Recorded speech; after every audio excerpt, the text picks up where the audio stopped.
Bonjour et bienvenue Claire Tor naturopathe. Aujourd'hui, nous allons parler d'endométriose. Alors, qu'est-ce que l'endométriose? Comment justement est-ce qu'il est diagnostiqué? Quelles sont les approches thérapeutiques qui existent actuellement? Le rôle du drainage lymphatique justement dans cette maladie et je vous donnerai d'autres astuces en fait essentielles à faire pour essayer de vous sentir mieux au quotidien parce que cette maladie-là, c'est aussi une maladie assez compliquée à gérer et spécifique. Alors, qu'est-ce que l'endométriose? C'est une maladie gynécologique chronique dans laquelle du tissu semblable à de l'endomètre, qui tapisse donc normalement l'intérieur de l'utérus, se développe mais en dehors de celui-ci. Donc ces tissus peuvent se retrouver sur les ovaires, les trompes de Fallope, la paroi pelvienne et aussi d'autres organes abdominaux. Je me souviens que lorsque j'ai fait ma formation sur le cycle féminin, le docteur nous avait dit que et vous pouviez avoir de l'endométriose dans les genoux. C'est juste un truc de fou quoi. Donc ce tissu endométrial ectopique réagit au cycle menstruel, donc ça entraîne une inflammation, des douleurs et des formations de cicatrices. Donc les douleurs au niveau des règles pour les personnes qui ont de l'endométriose, c'est juste horrible. Alors, comment est-ce qu'on diagnostique l'endométriose? Alors, c'est vraiment très complexe et ça prend souvent plusieurs années pour poser le diagnostic. Alors, les principales étapes et méthodes utilisées, vous pouvez avoir donc symptômes et antécédents médicaux. Donc là, les médecins, ils commencent généralement par un entretien détaillé pour comprendre un peu les symptômes, donc les douleurs pelviennes, les douleurs menstruelles intenses, l'infertilité aussi, c'est souvent lié, et les douleurs pendant les rapports sexuels, etc. Donc, et les antécédents aussi médicaux. Ensuite, vous avez les examens pelviens. Donc ça, c'est un examen physique qui peut aider à identifier des anomalies dans la région pelvienne. Vous avez aussi l'imagerie médicale. Donc là, ça va être au niveau d'une échographie ou IRM qui peuvent détecter les kystes endométriosiques et d'autres anomalies. Et vous avez aussi la laparoscopie. Donc ça, c'est une méthode précise pour diagnostiquer l'endométriose la laparoscopie, c'est une intervention chirurgicale mini-invasive qui permet de visualiser directement les lésions et justement de les biopsier si nécessaire. Alors, le traitement de l'endométriose vise à soulager les symptômes et à améliorer la qualité de vie. Vous avez donc au niveau des médicaments, généralement c'est des antalgiques. Voilà, on vous donne des anti-inflammatoires non stéroïdiens qui sont utilisés pour soulager la douleur.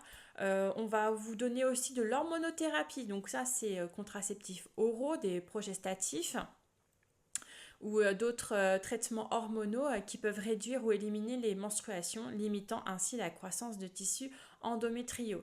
On va vous proposer aussi la chirurgie, donc la laparoscopie, ce que je vous ai dit tout à l'heure. Donc c'est utilisé donc à la fois pour le diagnostic et le traitement. Elle permet d'enlever donc les tissus endométriosiques.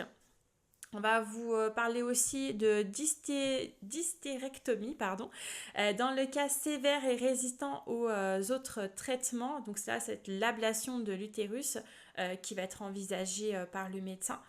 Vous avez aussi la possibilité de faire des techniques complémentaires, bien sûr, en physiothérapie. Donc là, ça va être des exercices et des techniques de relaxation qui peuvent aider justement à gérer votre douleur.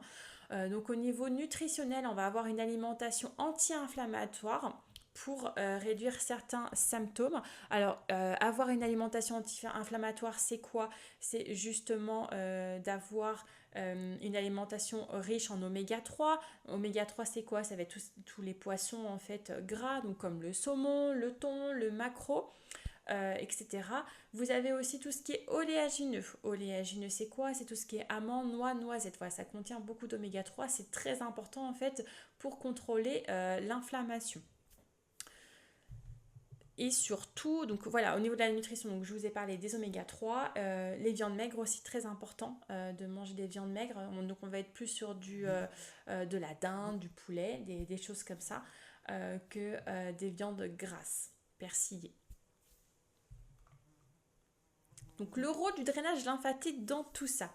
Alors pour celles qui ne connaissent pas le drainage lymphatique, donc moi je suis spécialisée en drainage lymphatique depuis 2020 et c'est une technique vraiment de massage vraiment très douce qui vise à stimuler le système lymphatique et à améliorer la circulation des fluides corporels. Donc dans le contexte de l'endométriose, le drainage lymphatique peut offrir plusieurs avantages. D'une part, la réduction de l'inflammation. Pourquoi? Parce que ça favorise l'élimination des toxines et des fluides excédentaires. Donc vraiment, ça peut réduire l'inflammation associée vraiment à votre problématique d'endométriose si vous en avez. Ça soulage la douleur aussi. Parce qu'en fait, lorsque l'on fait le drainage lymphatique du corps, on va commencer par la base antérieure. Donc ça va être au niveau, on va pomper les ganglions lymphatiques au niveau du cou. Puis on va gérer le ventre et après les jambes. On peut rajouter des bras s'il y a besoin, mais généralement c'est ça, hein, c'est base antérieure, donc au niveau du cou, le ventre et les jambes. Voilà, donc ça soulage la douleur au niveau du ventre, diminution donc, de l'inflammation et amélioration donc, de la circulation pour que vous ayez moins mal. Et ça améliore aussi la mobilité. Donc le drainage lymphatique peut vraiment aider à réduire les adhérences et les cicatrices, donc ça améliore la mobilité et le confort général. Alors vous avez d'autres éléments essentiels pour vous sentir mieux au quotidien, ça va être la gestion du stress. Donc il existe des techniques de relaxation, de méditation et yoga qui peuvent vraiment vous aider à gérer le stress.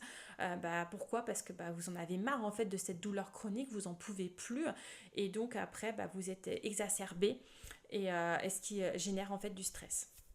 Ce qu'il est important aussi de faire, c'est de l'exercice physique régulièrement. C'est très important en fait de faire une activité physique. Alors on est plus sur du modéré et régulière bien sûr pour maintenir une bonne santé générale et soulager certains symptômes de votre endométriose. Il est important aussi d'avoir un support psychologique, donc consultez un thérapeute ou rejoignez des groupes en fait de soutien justement pour partager vos expériences et puis voir un petit peu les stratégies des unes et des autres pour gérer au mieux cette maladie, l'endométriose. Très important d'avoir une alimentation équilibrée, donc comme je vous disais tout à l'heure, riche en oméga 3, manger beaucoup de fruits, de légumes, très important en fait vraiment pour avoir le moins d'inflammation possible au niveau du corps. Il est aussi très très important en fait d'avoir un sommeil suffisant. Voilà, donc c'est quoi un sommeil suffisant? Ça va être un sommeil de qualité pour gérer la douleur et le bien-être général. Alors, si vous voulez en savoir plus comment gérer en fait votre endométriose de façon naturelle, j'ai créé un programme directement en ligne. C'est quoi ce programme? C'est très simple en fait, c'est un bilan. Donc en tant que naturopathe, moi je fais des bilans en naturopathie.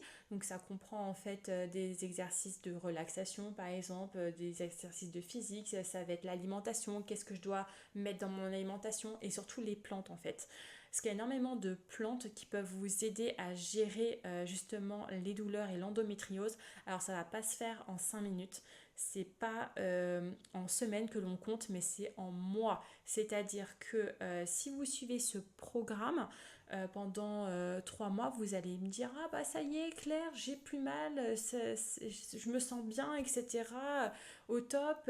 Sauf que si vous arrêtez, ça va recommencer. Donc il faut au moins suivre ce programme pendant au moins 1 an. Vraiment, après, vous adaptez, c'est-à-dire que par exemple au niveau des plantes, au lieu de prendre 2 ou 3 gélules, ça va être une gélule par jour, etc. Donc voilà, donc si vous êtes intéressé par ce programme, vous pouvez aller directement sur mon site internet, mon conseil naturaux. Et puis vous allez dans programme et endométriose. Voilà, tout se fait sur internet, c'est très simple d'utilisation. Et après, si vous avez des questions, vous pouvez toujours m'envoyer un email en fait et j'y répondrai avec plaisir. Donc en conclusion, l'endométriose c'est quoi? C'est une maladie vraiment complexe et multifactorielle qui nécessite vraiment une approche thérapeutique holistique. Donc en combinant des traitements médicaux conventionnels ou non et des thérapies complémentaires comme le drainage lymphatique par exemple, en adoptant un mode de vie sain, vous pouvez mieux gérer ces conditions et justement améliorer significativement la qualité de vie si vous êtes touché par cette maladie. C'est une maladie, encore une fois, qui n'est vraiment pas facile à gérer au quotidien, comme de nombreuses maladies d'ailleurs. Mais il existe des solutions. Si vous ne voulez pas en fait avoir une approche médicamenteuse, c'est votre droit. Il faut en parler déjà avec votre médecin. C'est très important d'en parler avec lui, le pourquoi du comment. Et puis vous avez donc d'autres thérapies qui peuvent vous aider à gérer justement cette douleur que vous pouvez avoir tous les mois. On se retrouve dans un prochain podcast. D'ici là, prenez soin de vous.